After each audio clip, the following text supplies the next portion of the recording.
Announcements none. Papers have been laid. Question none. Motion.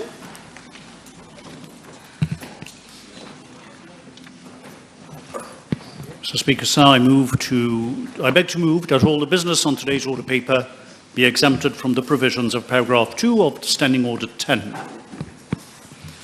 Seconded.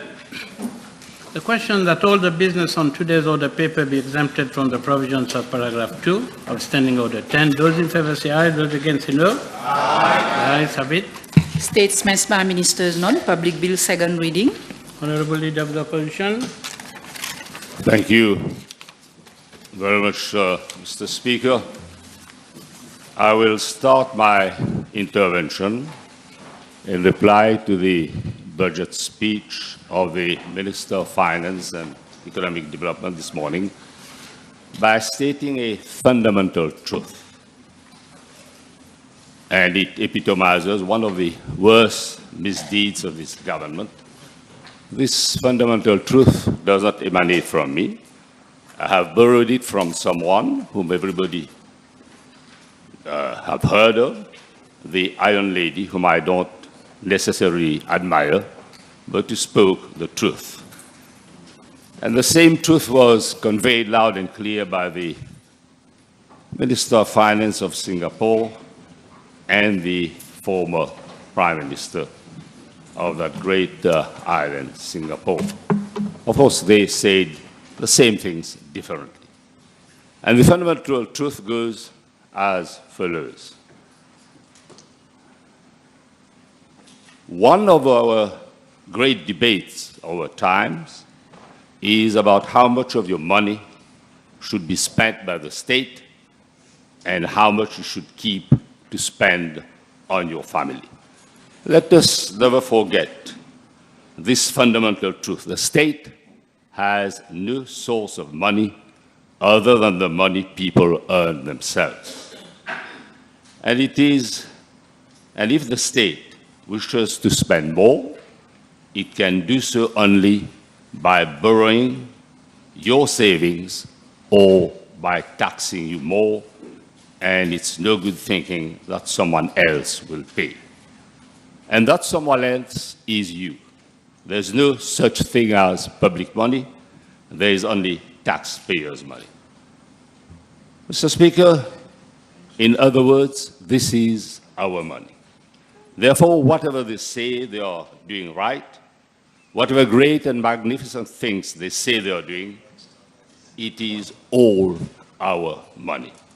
And the worst misdeed of this government is to hide from the whole population that essentially all the measures that they have announced come from our money as derived from four sources. The debt, the tax which everybody paid directly and indirectly, the depreciation of the rupee which is shrinking, and the only, I won't say commodity, but the only thing which I know is shrinking faster than the rupee, of course, is the MSM.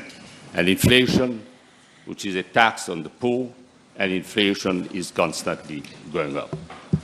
Now, it is from money which we have earned or money which we will have to pay because of the borrowings. And magical thinking gives a raw deal. In fact, the regime is leaving our country in a financial mess like there is no tomorrow. It is debt-ridden and a high borrowing regime. Their tomorrow is not ours. Ours is the nation's expectation of today and the hope of tomorrow. We shall deliver more and better, but we shall deliver responsibly. We say yes to social measures, but of course, they have to be sustainable. But where is the economic thinking and strategy? Beware of spiral inflation, a vicious circle. The economy is stupid, and rebuild your fiscal or external reserves, a note of caution which was sounded by the IMF. And I will say loud and clear that the next government from this side of the House will put hard-earned cash in the hands of our people, purchasing power and not illusion money. Purchasing power is the outcome of investment in productive sectors of the economy. It rests upon confidence, transparency, accountability.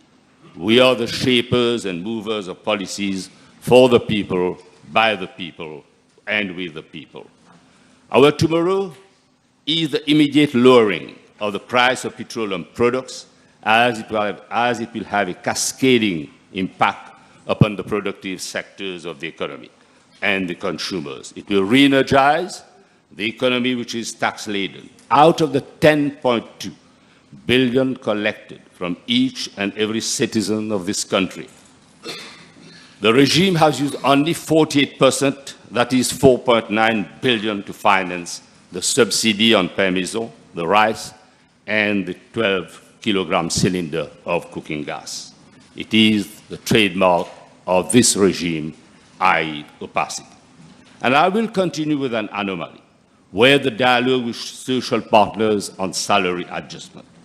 The minister is talking to the private sector, and I expect the minister to widen the circle of and to include all social partners. There is a big anomaly. There is no announcement on the relativity salary adjustment report. It was promised since a long time to cure anomalies created by the rise in the minimum wage to 16,500 rupees and the introduction of a minimum guaranteed income to 18,500. The predicament has been by the rise of minimum guaranteed income to 20,000 rupees. Unattended, unresolved, it will create a significant anomaly. It goes all the way through salary ladder and applies to both public and private sector employees. There are 427,000 workers who are seeking and expecting redress. They are right. If minimum guaranteed income is brought to 20,000, representing an increase of 7,925 from 12,075 in 2022, surely someone who earns 20,000 or more legitimately expects a salary adjustment. Who would want to be a police officer on the basic salary of 18,250 and be bonded for 5 years? Last year, it was announced 1,000 would be recruited, and only 675 young police officers were enlisted, and 25 had already left. Temptation is there over meager salaries. Young graduates hardly earn more than 27,000 rupees, and there is no mention in the budget to review the salaries. As for those who are self-employed, they are the forgotten thousands. No financial support at all when they're out of work. It's a time bomb ticking. Diffuse it, make no mistake. The bulk of our workforce is on a warpath. They have seen what you did, what the government did to the employees of Air Mauritius, who were forced to go on an early retirement, foregoing part of their pension. The CB employees know their pension fund is depleted, and don't tell workers, take it or go to the redundancy board. Bear the consequences. The sooner the Prime Minister calls a snap election, the better. Cheap labor from overseas should not be to the detriment of a workforce. No citizen, male or female, who is employable should be left behind. Mauritius should not be an overcrowded barracoon of foreign workers. Yes to matching of skills where there is a shortage, made brain drain into brain gain. Foreign workers have rights, and the employer cannot have a field day. The law may be an ass, but the labor law cannot be an ass vis-à-vis foreign workforce. We are signatory to ILO Convention on Migrant Workers. Let me remind our friends on government bench, the Labour Party, the architect of the modern-day welfare state. The regime is using surreptitious means to dismantle the welfare state to serve the interests of their friends and cronies in the insidious privatization of healthcare and education. Slowly and surely, killing welfare state softly and gently. The taxpayers have a right to welfare state, and state has an obligation to deliver. The public-private institutions have to have a symbiotic relationship. They have to level up towards quality and delivery of services. Notwithstanding free education, free transport, free health services, Labour gave free dialysis to patients. It was denied by the MSM government. MSM wanted to do away with universal pension. It favored targeted approach. There was a huge outcry, and the government recoiled from its decision after the PNQ asked by the then leader of opposition, Dr. Ramgoolam, set the record right. Who was Prime Minister then? Pravin Jagannath was Prime Minister. The MSM has done away with contributory pension. Order. I will entertain only points of order. Yeah, Finance Minister. Yeah, I'm sorry, Finance Minister he was. But he was responsible, he was fired. I tried to elevate his status, he doesn't deserve it. You said it, you don't want him to be elevated. But the Minister of Finance was responsible. Mr. Speaker, the MSM has done away with contributory pension, the NPF, to be replaced by tax contribution sociale généralisée, the pay-as-you-go. The MSM has to bear huge responsibility. Contribution sociale généralisée is a tax pay-as-you-go, which brings in 13 billion annually. It has to be pro-poor and pro-poor indeed. It is not the first time a regime has faced a crisis. I've been in this temple of democracy since 1987. I have listened to budgets delivered by many ministers of finance. They justify the giveaway or takeaway in full compliance of macroeconomic factors, that is sound monetary and fiscal consolidation with fiscal buffers. We faced food, feed and fuel crisis in 2008. COVID crisis may be more unprecedented than others, but a crisis is not an opportunity to raid the bank, to be fraudsters, banksters, and certified crooks. The Minister of Finance will make the political exit, his political exit, as a fiddler. Even the integrity of CSO, the Central Statistics Office, stands doubtful. Yet IMF and World Bank rely on figures of Central Statistics Office. There should be no fiddling of debt, growth, inflation, and there no fiddling of debt, growth, and inflation with camouflage the mess. The overinflated GDP is a case of magical accounting for the regime.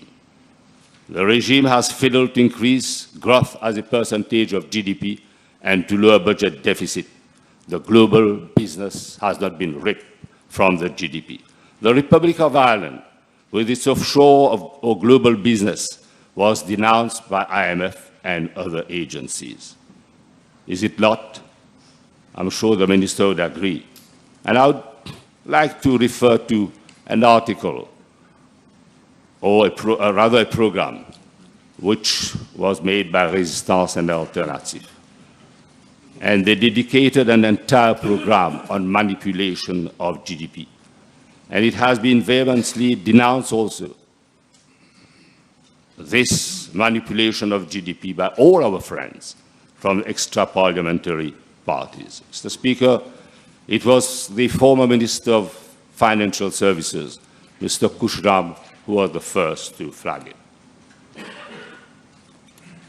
For my part, I deplore the misleading of emphasis of the Honourable Minister on GDP growth when he claims that paragraph 12 of the budget speech, and I quote, "We registered a strong GDP growth rate of 7% in 2023, followed an exceptional growth of 8.9 in 2022. In fact, our GDP per capita was USD 11,409 in 2019 to USD 11,417 in 2023, according to the latest IMF report. This is less than 1% GDP growth per capita over 4 years. It is more of a mirage and far from a miracle. The regime, of course, will make the most of a unused budget from last financial year. I grant you, there is some tax buoyancy from inflation and depreciation of rupee and proceeds from tourism, construction, and financial services. Depreciation of the rupee and inflation is at the expense of the poor, the lesser poor, and the middle class. The corporate sector is lapping it up from the huge bonanza of MIC, and paragraph 135 of the budget is another sweetener for those allergies who are too big to fail. And then what? Spiral inflation is a vicious circle. Raiding the central bank printing helicopter money will not solve the problem. The 150 billion rupees taken from Bank of Mauritius is a debt burden for taxpayers. If they allege recovery of the economy is from productive sectors, why did the regime, on 2 successive years, 2022 and 2023, raid the reserves of the bank by $1 billion $2 billion withdrawn from the central bank? There is a shortage of foreign currencies. Importers of commodities and parents whose kids are studying overseas are desperate. The purchasing power of citizens has gone down by 34% from 2019 to March 2024. The poor have become poorer, and the middle class have to walk between the anvil and the hammer. They deserve better. For God's sake, we want purchasing power, no to illusion money and poverty. For how long can the working class survive on the crumbs that fall off the master's table? The Minister of Social Integration of Social Security knows only too well social integration is a far cry from reality. The mess is due to mismanagement of the economy. The Minister of Finance knows that perception is not a mirror image of reality. He's selling an overinflated product. A survey conducted by the reputed firm Analysis Qatar on Consumer Confidence Index showed that 64% of persons have voted to say a climate of pessimism is prevailing. It's a massive vote of no confidence in a regime on the decline, Mr. Speaker. St. Express reveals that 70% of the population is dissatisfied and a sizable number of housewives and dread going to super and hypermarket. 65% of our imports is in dollar, and the rupee has nosedived by more than 29% vis-à-vis the dollar. The cost of living is prohibitively high. It is a winter of growing discontent. No one should be subservient to IMF and World Bank, but the findings of the reports cannot leave us indifferent or insensitive. Let us put aside IMF, World Bank, Moody's Credit Ratings Agency for a moment. Ask a simple question. As responsible parents, should we mortgage and jeopardize the future of our children and grandchildren and bequeath a legacy of heavy debt to our dear ones? Where is our sovereign wealth fund? Our external reserves, medium and long-term sustainability of debt is impossible unless there is real growth, not growth based on inflation, unless we eliminate waste, unless we wage war on fraud and corruption, and the parallel economy laced with drugs. The regime does not inspire confidence. Mr. Speaker, the Labour-MMD alliance will usher in a climate of confidence. Everybody will be on board. It will be a Republic of Mauritius incorporated. Equity, equality, and justice for all. Unity in diversity and diversity in unity. We forge nationhood. They tear apart the fabric of our communities, of our society. No budget can defy gravity. When the interest rate on deposit is less than US rate of 5.5%, our rupee will continue to slide vis-à-vis the dollar and basket of currencies. The rupee will keep depreciating, and the cost of living crisis will worsen. Prices of food, feed, fuel, pharmaceutical products would continue to rise under the regime. Mr. Speaker, hear the story of a desperate middle-class parent. And I quote, since 3 weeks, I am on the wait list, the 12th person at one of the banks due to foreign forex shortage. I call under the bank manager, same story, shortage of forex. I'm having to wait over 2 weeks to transfer money abroad. Many Mauritians abroad are scared to invest their hard-earned US dollar, the pound sterling or euro in Mauritius. When it is time to take my money back in hard currency, we have to queue up for weeks at the bank. This is the story, this is the plight of those who have to send money overseas for the children who are studying, and this is the plight of those who have import to make sure that business is going on. Mr. Speaker, the electoral budget is being introduced against mounting debt, a yawning trade deficit, and collapsing public services. The message is clear. Come with a clear statement, and don't be a fiddler on the roof. The special funds, like COVID Project Development Fund, the National Resilience Fund, cannot remain extra-budgetary. The Bank of Mauritius Act should be amended to phase out MIC. No more a shareholder of MIC. It has a boon for the corporate sector, and amongst others, Maradiva Hotel has obtained convertible bond of over 1.9 billion. A debt is a debt. There should be no write-off. I convey the message loud and clear. It's taxpayers' money, no rip-off. I've been told that money of MIC has been transferred overseas. It is the sweat and tears of workers from all sectors. Those guilty of impropriety, of financial crimes, won't get away.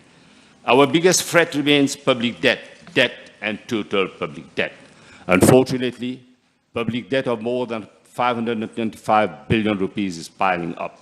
And with the 60 billion out of the 150 billion of helicopter money, it amounts to 585 billion. That is more than 1 million of debt owed by every member of the workforce. Our national cake, the real gross domestic product, is not what it is, I've stated earlier. Grossly exaggerated by more than 90 billions by the fiddlers. Global business want to know if they will be exempted from the corporate climate fund levy of 2%. Expectation to generate 5 billion from the climate levy are there, but we have to be told how this money will be used. Like the contribution sociale généralisée, to plug into the recurrent deficit and make no non-productive permits, that is unacceptable. The latest audit report has clearly highlighted the wastage created by the present government in terms of complete mismanagement of funds. Can we trust them with another 5 billion? I propose the setting up of a private-public partnership with clear term of reference. Transparency and accountability should be on the agenda, and we have to make sure that this fund is managed in all transparency and accountability. And we have to make sure that it is not managed in relation to the manner with which the CSR fund was managed. The fiddlers have to explain. Mr. Speaker, mismanagement, misprocurement, and politically motivated decision have cost the citizens close to more than 100 billion, or an average of 25 million daily since 2015. And I don't have to elaborate. From BI to Betamax, fall in valuation of the SBM, it's a long way to Tipperary, as my Irish friends would say. Just another instance of gross mismanagement by the government can be found on page 20 and paragraph 135 of the budget speech. The Minister of Finance has announced that government will provide support to some of the richest individuals of the country by compensating the increase in the minimum wage and salary compensation of 2024 in the textile industry. Such a support should have been restricted to the more modest textile companies. Let me remind the House that under the Labour government, the wages from 2010 to 2014 increased by 34%, and loss of power purchase was only 12.8%. According to Statistics Mauritius, between 2019 to 2023, wages increased by 20% and cumulated loss of purchasing power was 28%.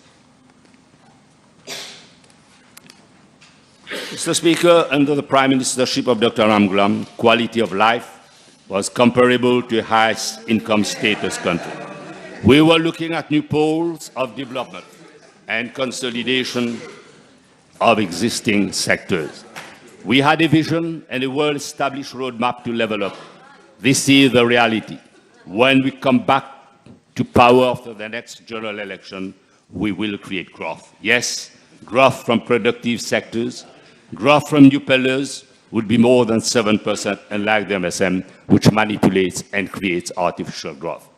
Since 2015, it has been a descent into chaos, where the capacity to pay. It is not because government is hard up that overtime of civil servants would not be paid. Payment of overtime is long overdue. Police and other officers in essential services are waiting to have their overtime payments. The Minister of Health is hard up for cash payments. Government owes more than $1 billion to suppliers of food, drugs, and medicine. I owe you the mantra of the Minister of Health, and they are those from the private sector and who feel aggrieved are suing government for failing to honor its debt obligation. Mr. Speaker, I met an elderly couple the other day, and they told me that their pharmacy bill is 12,000 rupees monthly. Why? To a large extent because hospitals cannot afford to dispense the prescribed drugs. Let me now turn to the tourism sector. Revenue from the tourism, financial services, and construction industry, as I've stated earlier, remain the feeder of a fragile economy. And I will later comment on the vulnerability of the financial services and speculation on properties. Unlike other tourist destinations, our tourism sector was late to take off after COVID. Government predicts 1.4 million tourists to generate 100 billion rupees of a depreciated rupee. A tourist on average stays 11 days and will spend approximately 7,000 per night, including hotel stay, food and drinks, transport, excursion, shopping, spa, etc. Absolutely no concrete measures to boost tourist spending and offer choices and services for tourists to spend their money. The current increase in tourist spending is mainly due to a depreciating rupee. Employment in tourism declined from 31,000 in 2019 to 28,000 in 2024, and yet locals are fleeing the job in hotels in favor, of course, of cruisers. From a regional leader in tourism in the 90s and early 2000, Mauritius is now ranked 4th in the region in terms of average spending, trailing behind Maldives, Seychelles, and even Sri Lanka. I would advise the Deputy Prime Minister to revisit his policy. Mr. Speaker, the voters will make no U-turn with any takeaway or giveaway. This budget has more holes than Swiss cheese. The nation is alive to the cost of living crisis. Money illusion gives a feel-good sensation which is short-lived. Fundamentals are not being addressed.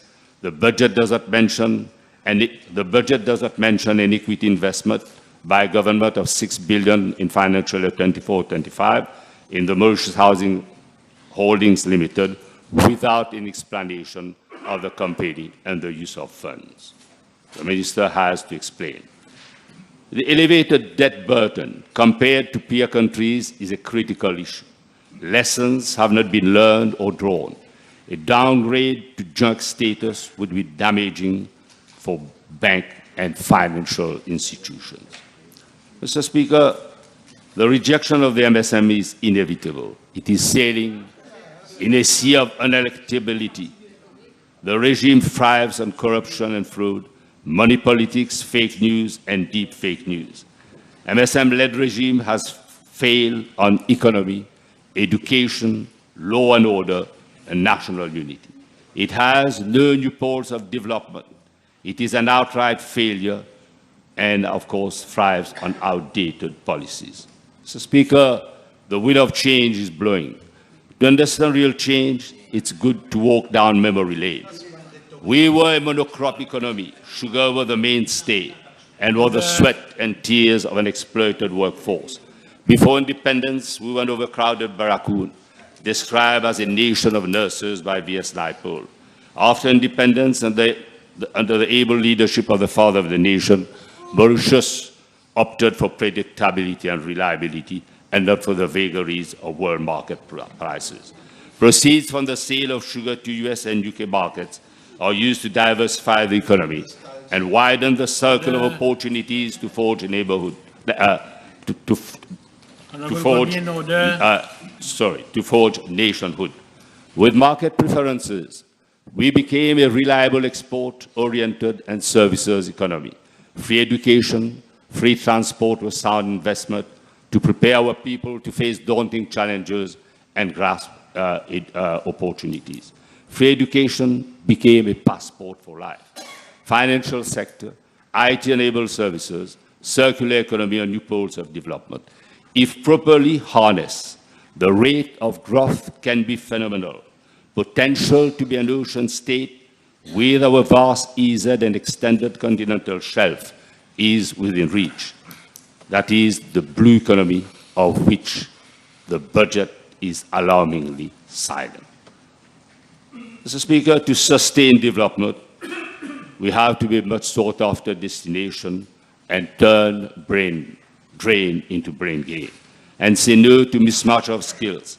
We have to go for strategic partnership in productive sectors of the economy. Unfortunately, we are in a crisis. We have the cost of the living crisis, the baby crisis, and the labor shortage. We have rising sovereign debt. We need a sovereign wealth fund managed by experts for long-term sustainability. Norway did it in all transparency and accountability. But the emergence of a parallel economy laced with hardcore drugs is a threat to our society. Gang violence is showing its ugly head. At one time, the talk of the town was whether India would write off the concessionary loan extended to Mauritius. Mr. Speaker, let us wait for the return of the Prime Minister. The MSM saw a dream that will not be fulfilled. That is, huge sum to be reaped annually from lease our territory to go to UK. Of course, discussion ongoing, and we will have to wait for outcome of the UK general elections. We will be the government which will conduct and conclude the negotiation. Mr. Speaker, how can we expect an increase in productivity when the Container Park Performance Index places Mauritius at an underwhelming 327th out of 348 ports globally? The MSM never bothered to turn our port into a hub. According to UNCTAD, small islands or developing countries pay twice for the costs of imports and export.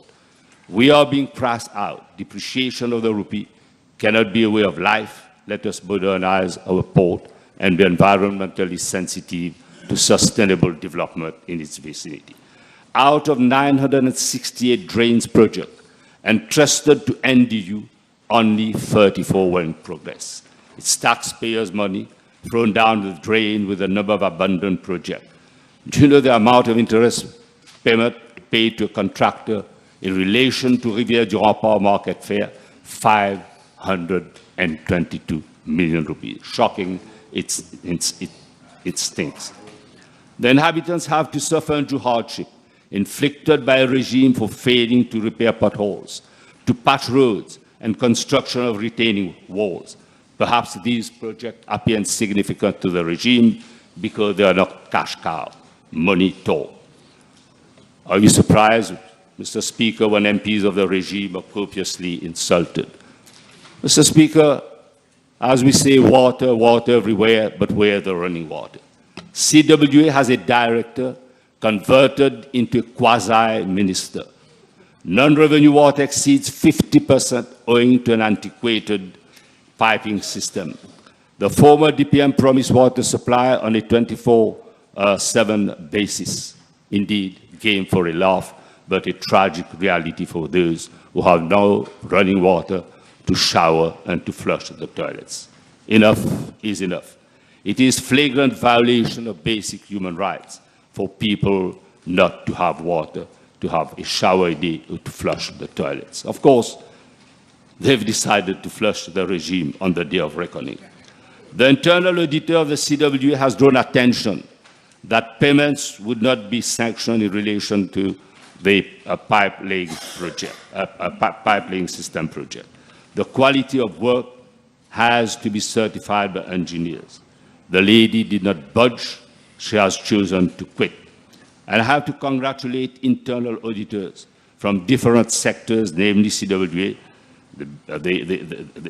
from Silverbank and other institutions who preferred to resign rather than being submissive and party to corrupt practices. The internal auditor deserves our praise. I still don't understand why officers of the Ministry of Finance bent backwards to sanction payment irrespective of quality of work. Undue pressure was used by the director of the CWA. I am appalled and shocked the substantive ministers treated with contempt by the quasi-minister of water. Mr. Speaker, the budget has been overshadowed by the parallel economy. The hardcore drugs are killing fields of our society. 14 billion worth of drug seizures since 2016 to date is the tip of the iceberg. If not addressed frontally, it will lead to a descent into social chaos. The nexus with drug barons is obvious. A Bolivian couple with 6 kilograms of cocaine worth 100 million rupees is the mule for a drug baron living in Mauritius. Who is he? Perhaps the cronies of the MSM, led by Praveen Jagannath, should know. 95 kilograms of cocaine was discovered in the mechanical excavator on the day the first tram of mail landed. No arrest yet, but inquiry is still ongoing. In 2022, out of 120 cases reported, only 3 cases landed in court. The big boss roams freely because of the nexus. Honorable Minister of Commerce, Karichand, was wrong to authorize the roll-on cigarette paper with a street value. Yes? Okay. What is happening here? Is there any point of order? Point of order. At no point in time, I authorized. I answered the PNQ where I stated that the authorization was given back in 2019.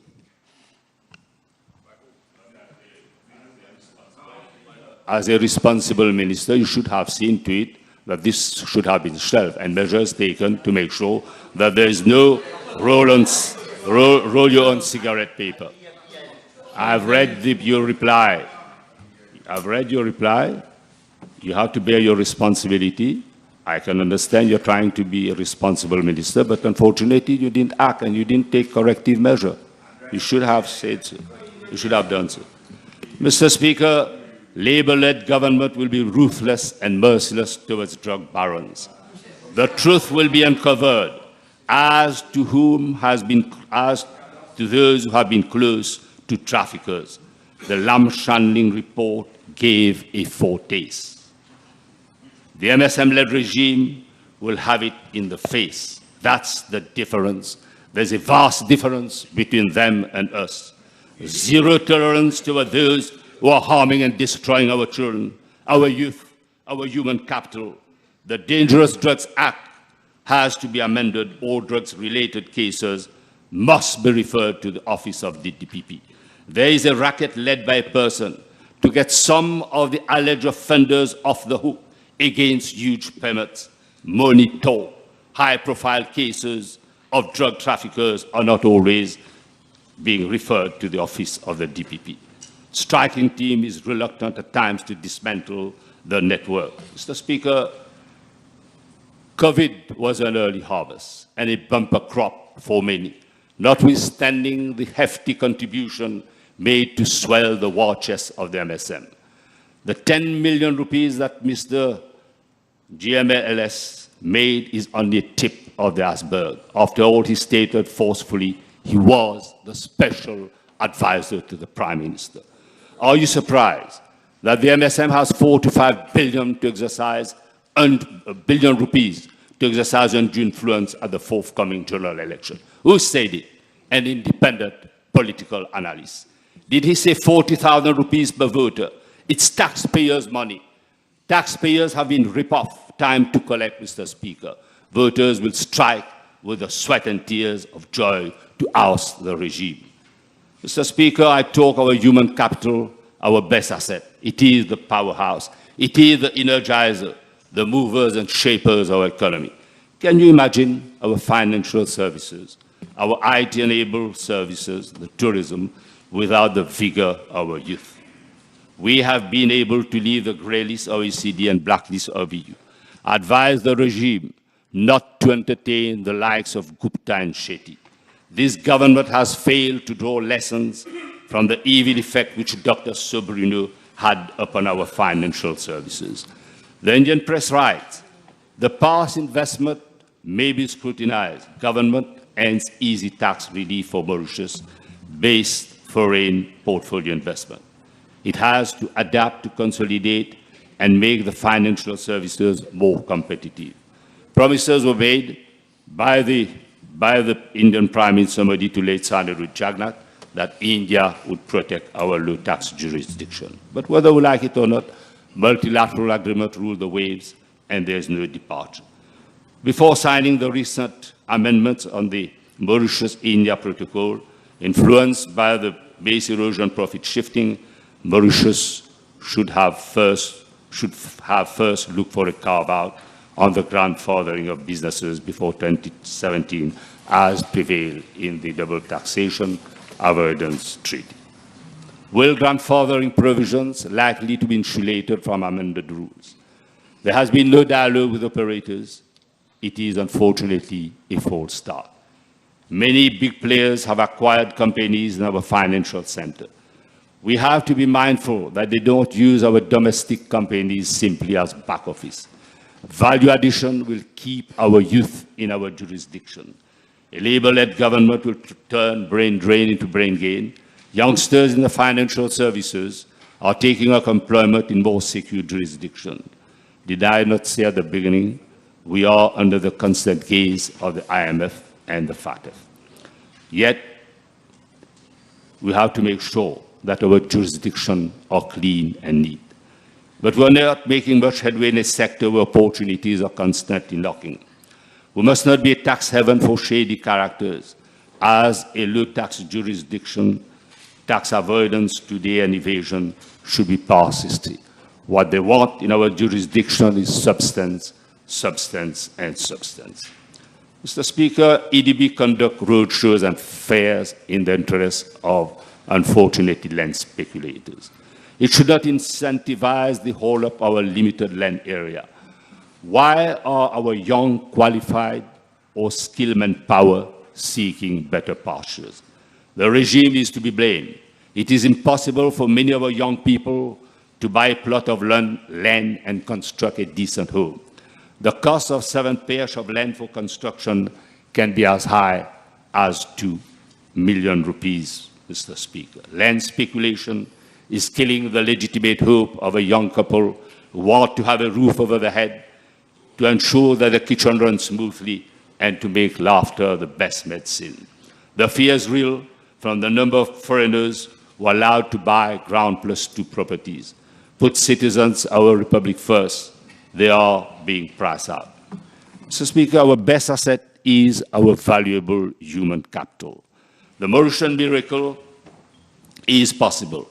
A nation's strength, warns Emmanuel Macron, France's president, lies in its ability to generate a dynamic birth rate. An article in The Economist highlights the chronic and acute demographic problem. The world wants to escape baby crisis. Since 2006, in September 2006, South Korea's government has spent $270 billion or just 1% of its GDP a year on baby making incentives, such as tax break for parents and maternity care. Year in, year out, IMF reminds us that the impact of our demographic problem will impact upon our PRB and social aid. Our actuarial team recommended a host of reform. Parental leave will have its lawful place on our agenda. The measure announced in the budget conveys the right signal. Of course, of human bondage should be our mantra. A selective immigration policy deserves utmost consideration. The delicate balance of our demographic pattern has to be maintained. We are a world in miniature, and we have to consolidate unity and solidarity, and it should be sine qua non, which is sine qua non for stability and growth. Mr. Speaker, this is the Parliament of dissolution. I can give firm guarantee to the population that the Labour-led Alliance will deliver. The key word is governance. We will put hard-earned cash in the pockets of workers and will deliver love and care to the needy and persons with disabilities. We have to dignify our people. Equity, equality, and magnanimity will be our mantra. The MSM-led regime is leaving the country with a parallel economy based on drugs trafficking. It has to be dismantled. An educational system which has become a threat to children and society. 94% of failure rate for those in the extended program. Education has to be a success story, a passport for life, and not a jailhouse rock for misfits. Bring all our kids on the path to success, irrespective if some will move on the fast track and others on the slow lane. It is the ultimate destination which matters. The key word is level up. Madam Vice Prime Minister, Parents and Teachers Association of Private Secondary School are up in arms. They are sick and tired of being taken for a ride. The books of teaching materials have been delivered after a long wait, a wait of more than 5 months. The problem of shortage of teachers, of teaching staff is yet to be resolved. Be flexible, for God's sake. Do recruit. They blame government for high rate of truancy. It is higher than the pre-COVID period. The problem of drugs in school is not negligible. It is becoming acute. The director of the PSA is insensitive vis-à-vis partners because he thinks he was offered a sinecure. The goalposts cannot be changed to frustrate management and teaching staff of the private secondary school. The question that begs an answer is the agenda of the regime to bring the demise of private secondary education paid by taxpayers. Granting aid should not be delayed to frustrate management of private secondary. No child should be left behind. I appeal to the Vice Prime Minister to take corrective measures, even if a regime is on the verge of collapse. Make an exit with clear conscience. And I will quote what a co-leader of the Youth and Social Support Project stated, Professor Coup. He said that the benefits of good social support cascade into many areas of health. Friendship and social connection are cornerstone of healthy adolescent development. If young people are lonely, they are then at an increased risk of developing depression, physical problems, such as poor sleep and later ill health, including cardiovascular disease. Mr. Speaker, we have to bring in civic education. We have to set up civil defense unit and draw lessons from the German system. Prepare young citizens to be citizens of good society. They have to be inculcated with values of democracy, relevance and importance of ecology, and sustainable development and good citizenship. They are our best asset, though at times they behave like angels with tight fists. We have to make our youth the eco-warriors of today. Amending the Constitution to make our seats an ocean state is the way forward. There's so much which could have been done for a country with 2.1 million square kilometers of EZ, the 20th largest in the world. It is high on our agenda. Blue economy holds promises for a prosperous Republic of Mauritius with its vast EZ and extended continental shelf. Not a single mention, as I've stated earlier, of blue economy in the budget. EIA licenses are dished out at an alarming rate over a year.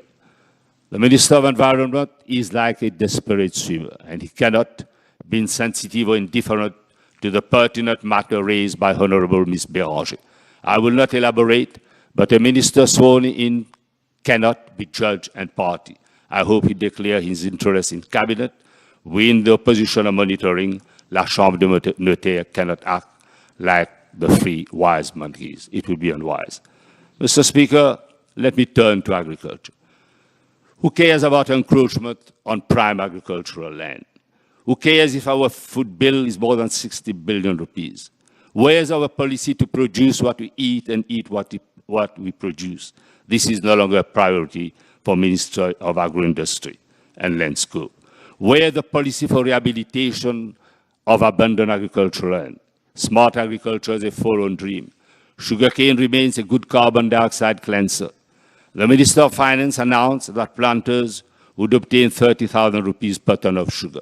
But the Minister has to tell us what is the ex-syndicate price, whether additional money is going to be obtained from special sugars. The price obtained has to be aligned. The number of planters is declining. There are 8,000 planters only and many absentee landowners. Measures announced to rehabilitate land, but let us pray and hope. As of now, only 2,000 hectares are under replantation, and not 9,000 hectares as have been stated in the budget. Mr. Speaker, as for key performance indicators, these are yet to be spelled out. So I will ask the Minister to check the figures. 30,000 hectares in the sugarcane cultivation. Abundant land can be used for reforestation to obtain carbon credit, notwithstanding sugarcane itself is a good carbon dioxide cleanser. For God's sake, set up the Vocational School of Agriculture. Start with basic research and development and innovation. Computer control agricultural production with AI is a reality. Unfortunately, with Landscape, there is neither scope, scale, nor depth for the planters and other entrepreneurs. Where is the polytonal agriculture, which we highlighted every time we have an opportunity to raise the issue? Bring in the Dutch and the South Koreans as strategic partners. Self-sufficiency is not a dream, it can be a reality. Livestock farming units have to be set up, but it may be a daunting task. Lessons have to be learned from the Salazi experience. The MCIA is mired, the Mauritius Cane Industry Authority, in controversy. It has no internal auditor and qualified company secretary.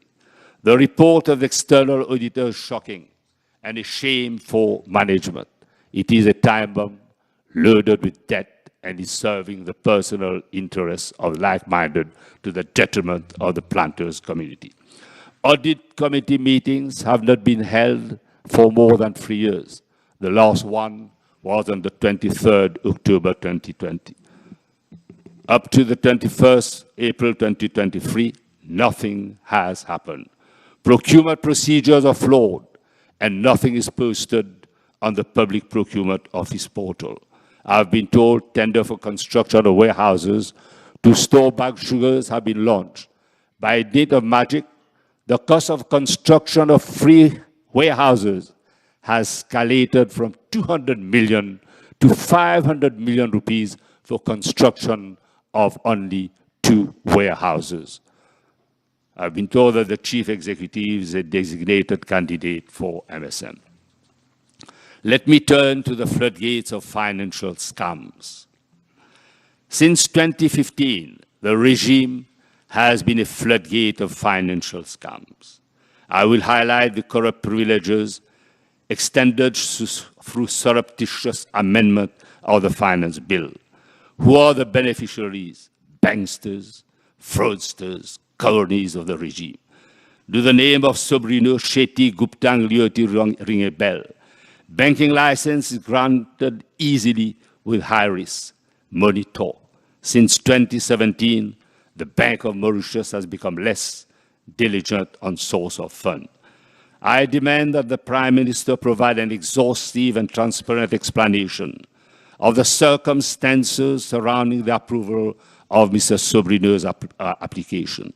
The Prime Minister's office is alleged to have manipulated existing regulation to facilitate the approval of Sobrino's investment banking licenses.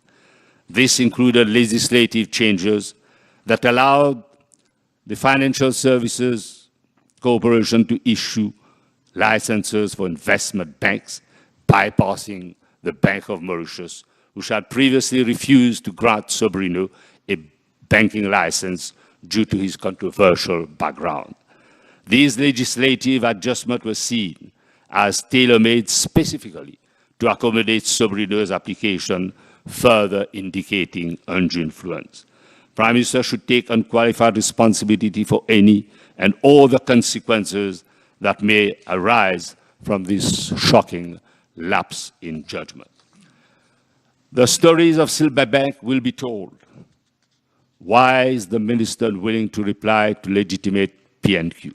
Secrecy and the provisions of Section 64 of the Banking Act and Section 26 of the Bank of Mauritius Act is used to hide the grant of licenses, to give unsecured loan or to loan them money.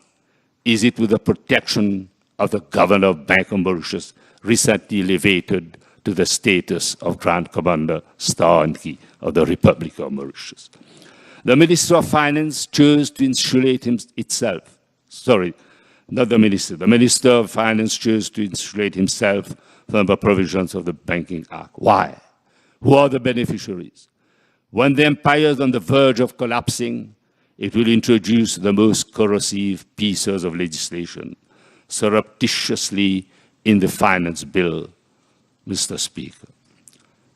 An investigative journalist, Mr. NJ, on the 23rd of May 24, made shocking revelation on how depositors of ex-Banyan Tree Bank were coerced to sign a deposit retention agreement to transfer the deposits to Silver Bank. Biggest financial scam, heist with no certainty that taxpayers' money will be returned. A regime of banksters and fraudsters aided and abetted by those at the helm. Do you know of any central bank which has allowed cronies to have loans without guarantees while auditing the account of a bank? How much unsecured loans have been extended to Mr. and Mrs. Gupta and others? 8.8 billion rupees yet to be accounted for. A journalist from UK, from the Times of UK, and the name I won't drop, is investigating the case. The alleged import of nickel sold to Trifigura by Gupta was all but nickel. A character is shady and uses his wife as an accomplice. And I've been told that the gentleman, when he made a visit to Mauritius, he was given VVIP treatment. The unfettered powers conferred upon the Financial Crime Commission are being challenged in the Supreme Court by the Office of the DPP. The Financial Crime Commission, unfortunately, has become the political arm of the executive to strike at all political opponents. It cannot remain a gray area. A Labour member, Nouveau Democrat, will repeal the Financial Crime Commission to introduce a fiercely independent, serious fraud office. Mr. Speaker, let me now turn to the health sector. Not everybody can throw taxpayers' money. The millions of rupees from purchase of ineffective ventilators. One may say, who cares when it's taxpayers' money? Prime Minister chaired high-powered emergency committee. He stated the requests came from Minister of Health. I'm not saying that he had a selective memory, and he should tell the House, but the population has a right to know who gave firm instruction to doctors to approve the acquisition of substandard equipment. I know of a specialist who quit. She felt sick because of coercion. The consultant anesthetist told the Minister of Health he would not approve the purchase. Are we surprised that the biochemical engineer stood up to the Minister of Health and told him to seek elsewhere? there will be an inquiry.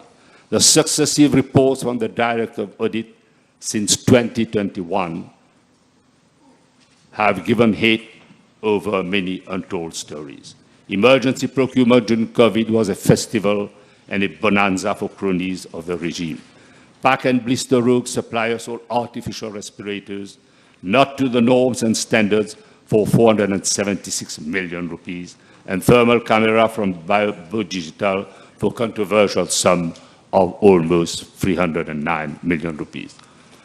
Mrs. Govindan, whose husband died prematurely, I'm sure has many untold stories to tell. And I'm sure Dr. Jumai would be obliged. Mr. Speaker, winners take all, but they left their main agent out.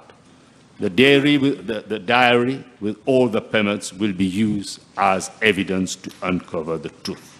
You just have to wait. The main agent was left out after threatening to denounce the crooks.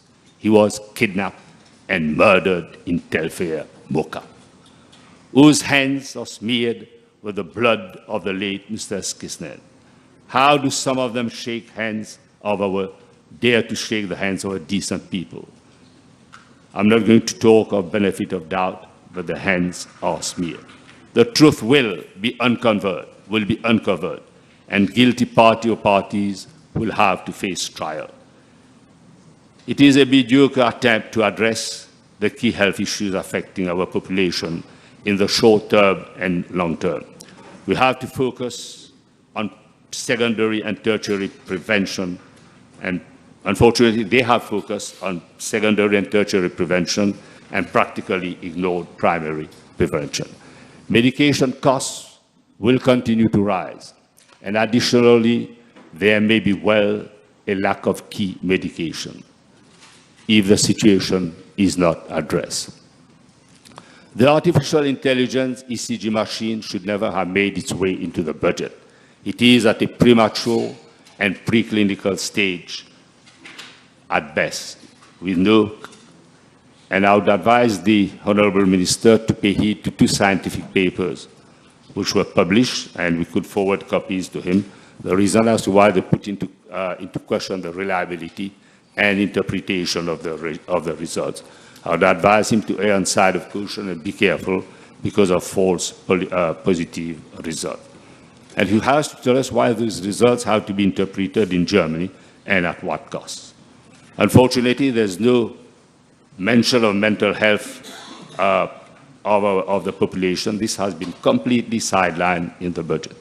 Mr. Speaker, let me come to procurement of drugs, which is a major scandal. On procurement of 1 million tablets of molnupiravir, the principal pharmacist, Mr. Naik, has been made a scapegoat. The scandal denounced by MP Juman revealed that emergency procedures were not followed.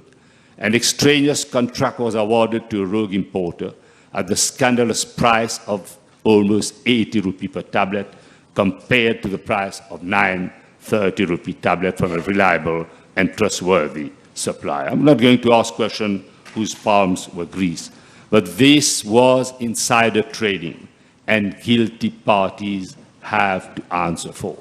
Whoever gave instructions, be it the CMO or any other person, will have to answer.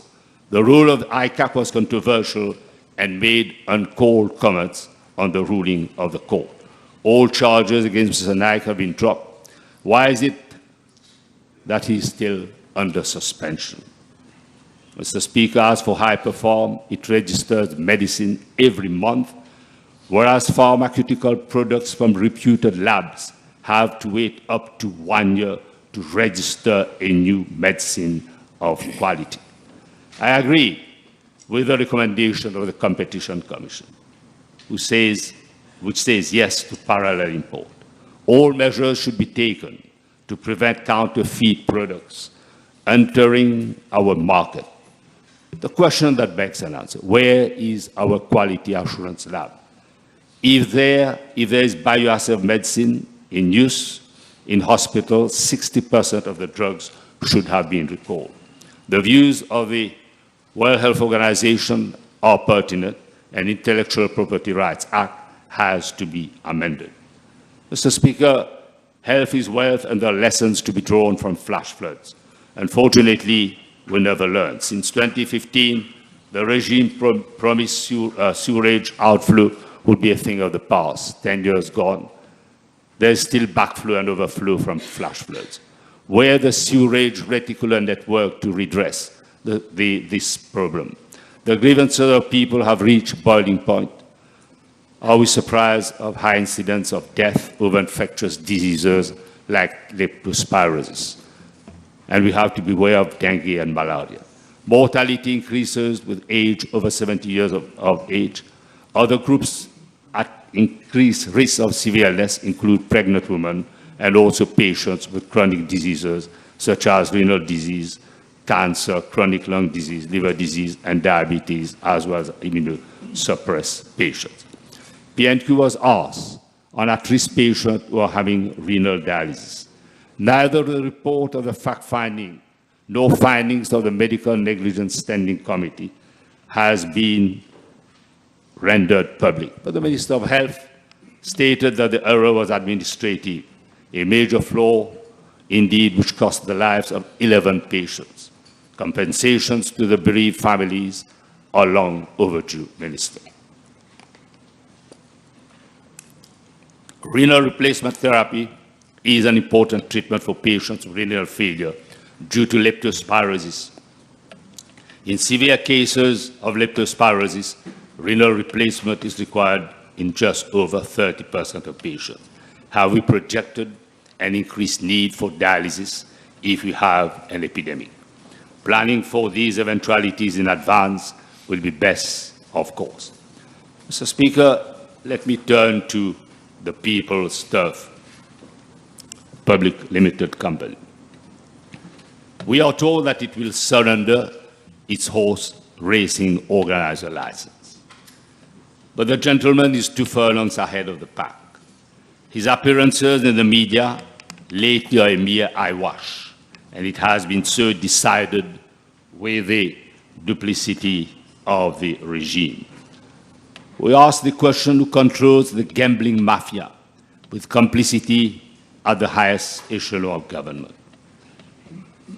Mr. GMLS has an obligation to answer. The minister is desperate and wants to collect betting taxes which have nosedived. Horse racing industry used to bring 800 million rupees as tax revenue to the coffers of the state. But the state, as a tax collector, has an obligation to make Champ de Mars an attractive leisure and recreational place. We have to bring back the punters and families to the Champ de Mars. Yes, we can do it, and I agree that MTC cannot be judge and party. It cannot be impervious to change. MTC has to prepare a credible plan to turn things around. There are huge financial constraints, but it needs to find the resources to turn things around, and I'm sure MIC can act as a facilitator. We in government will see to it that HRD and GRA, Gambling Regulatory Authority, are fiercely independent and the findings of the Paris report implemented. The MTC will organize horse racing. Mafia rule and cruelty to animals cannot be tolerated.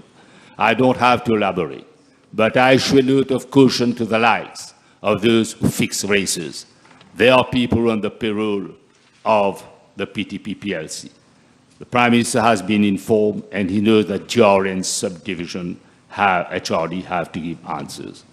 The number of horses found positive to various illicit or prohibited drugs is the worst form of cruelty. I hold the chairman of GRA and HRD responsible. Inquiry over nail spread over the racecourse remains the worst form of cruelty. The silence of the former Minister of Agro-Industry and Attorney General is shocking. Two offenders will have to bear the consequences. First, who gave instruction to bouncers to intimidate and harm members of the Portuguese Tennis Club, to evacuate the club. The MSM regime is largely responsible for the total mess created. The professional squat and bluff master has to quit and return the Portuguese Lawn Tennis Club its location, which I think he did. The free MP of the constituency number 2 have acted without fear, and the fight is on to enable residents from deprived areas to exercise their legitimate rights. They will play soccer and take the leisurely strolls. We have to say hell with the people's turf and its mob. We say no to mob rule. It is not because it swells the war chest of the MSM that it should get away. There is substantial evidence that people of the GRA and the RRA act to give special and differential treatment to Mr. Jim Ellis. Mr. Speaker, law and order shaken and stirred. The rise in gang violence is of deep concern. With the high incidence of vandalism, how safe is our neighborhood? Is the police on the beat, or are they being beaten up? The law and order, as I've described, is largely subjugated by mafia close to the regime.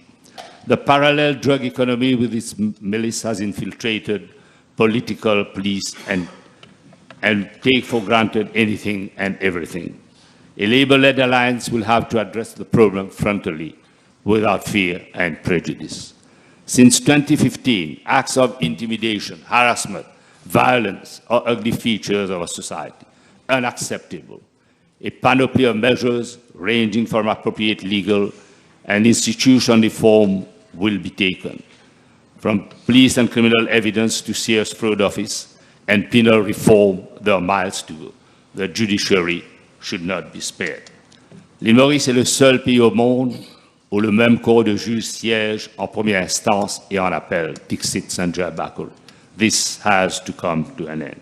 Mr. Speaker, I would like to take a moment and to acknowledge and commend the principal instance and unwavering commitment to transparency and integrity demonstrated by the majority of Mauritians. I also have to convey special thanks to the chairman of the Board of Investment, Oil and Scope Mauritius, and also former senior advisor to the Prime Minister. At least he has stood his ground firm. Let us be a nation of eco-warriors and inculcate a culture of eco-preneurship among the young entrepreneurs.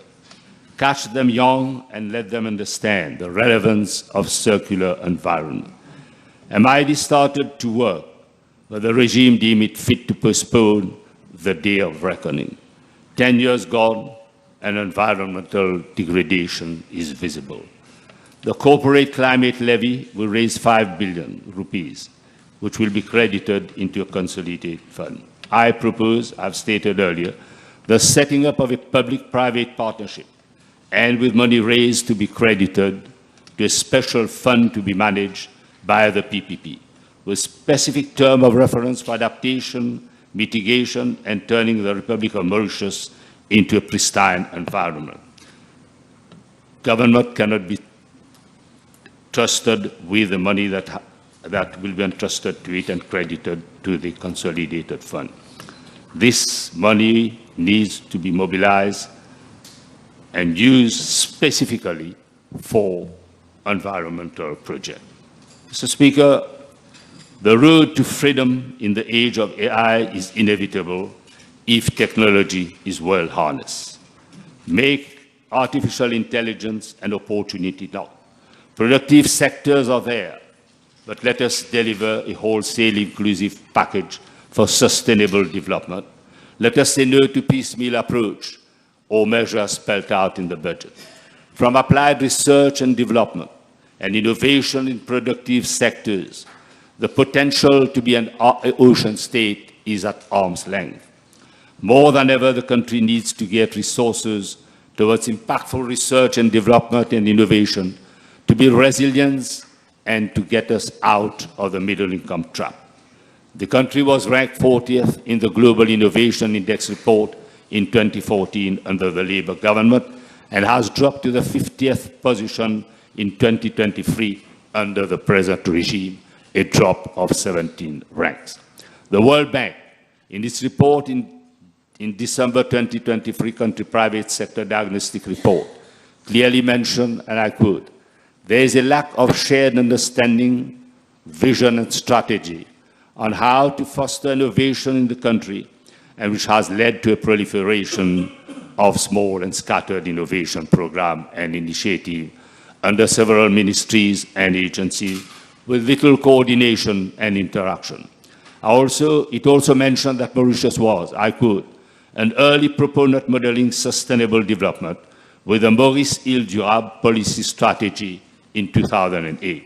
In 2008, the Labour government was forward-looking and had already embarked on a journey of sustainable innovation with clear vision and strategy. Our tertiary institutions, industrial sectors, research centers have to establish better linkages to level up. And it is imperative that good governance and meritocracy prevail in all institutions. Whether it is services or manufacturing, our cane juice, rum, or demerara sugar, we have to export brand products and market Mauritius as an attractive, affordable, and alternative destination. Make Mauritius attractive, the best sought-after destination for gainful investment. The ultimate secret to unlock and unleash the energy of a great nation is confidence, and not like the case of this government where corruption and opacity prevail. We shall be the next government. Prime Minister should pluck courage to call a snap election. He's like a spent swimmer hanging on to a rotten wooden plank. His exit is programmed, and he's swimming in an electable sea. Mr. Speaker, I thank you for your attention. Thank you very much. Thank you. Will you speak? And last, suspend the sitting for 1 hour.